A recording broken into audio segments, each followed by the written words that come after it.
everybody, I'm Kim with Snickerdoodling. If you're new to adult coloring or you just picked up your first set of colored pencils, you're in the right place. Today I'm going to walk you through the essential supplies you need to start coloring with confidence and creativity. You don't need anything fancy or overwhelming, just a few basics so that you can really enjoy the process. So meet me on the other side and let's get started.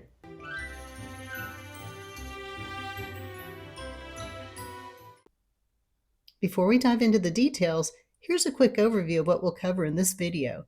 We're going to go over the best beginner-friendly colored pencils, the type of paper you should look for, sharpeners, blending tools, and even a few helpful extras that make coloring easier and more enjoyable. You don't need to go out and buy everything at once, trust me, but think of this as a menu of options to help you start strong. Now let's get started. Let's start with the star of the show, your colored pencils. If you're just starting out, Crayola is actually a great option. They're affordable, easy to find, and blend surprisingly well for the price. You can find them literally everywhere. You can get them at your grocery store. You can get them at Walmart. You might even have them lying around your house if you have some kiddos. And as you explore more, sets like Prismacolor Scholar, Castle Arts, or Black Widows offer a richer pigment and smoother blending without breaking your bank. And yes, of course, brands like Prismacolor Premier, my favorites, Polychromos, or Luminance are definitely amazing, but you don't need them right away. Think of those as future upgrades once you know you absolutely love coloring and want to continue and do more. Next up is paper. Coloring book paper quality can actually really vary. Some coloring books have paper that's smooth and thick, and other books have paper that's thin and even a bit grainy. Now, if you buy a coloring book on Amazon, chances are you'll get a book with what we call Amazon paper, which is slightly heavier than copy paper, and it's often slightly textured. Now, I'm not here today to debate the good or the bad of Amazon paper. It's totally okay to love it or even leave it and hate it. What you should do is find books with the paper that you love and color in those books. Now, if you're printing pages at home, I recommend using smooth cardstock like Neenah 110-pound or Springhill 80-pound paper. It's sturdy, holds up to layering, and it even gives you a much better coloring experience. Different pencils perform differently on the same paper, just like the same pencils will perform differently on different paper. So you'll definitely want to experiment with your pencils to see what you like best and what gives you the most coloring enjoyment. I mean, after all, that's what's important here.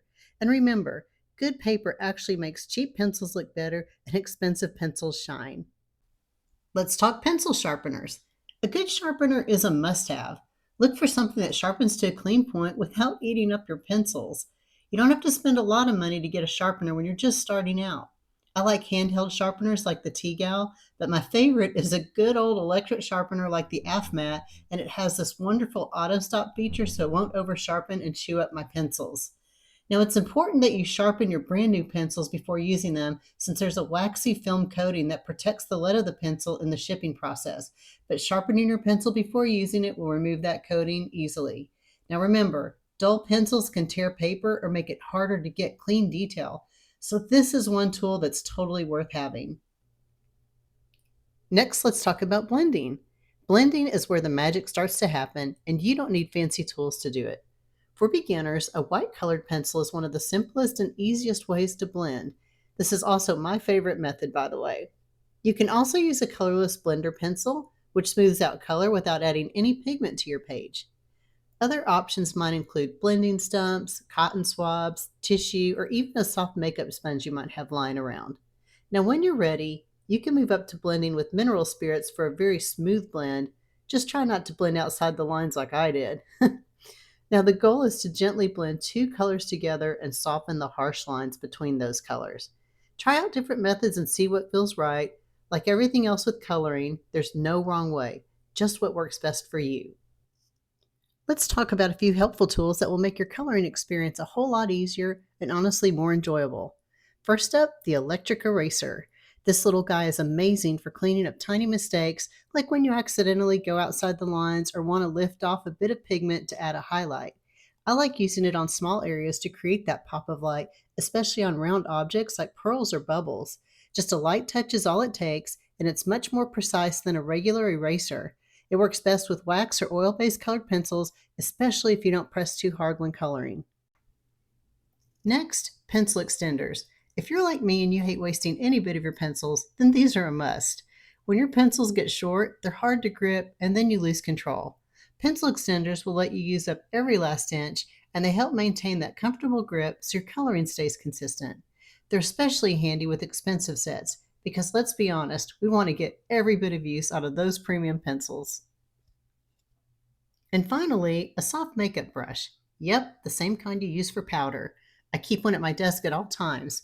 It's perfect for sweeping away pencil crumbs and eraser dust without smudging your work.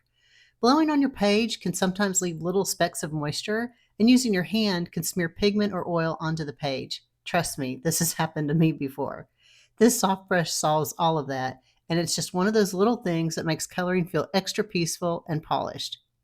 So while none of these tools are absolutely necessary, they all make a noticeable difference, and once you start using them, you might even wonder how you ever colored without them.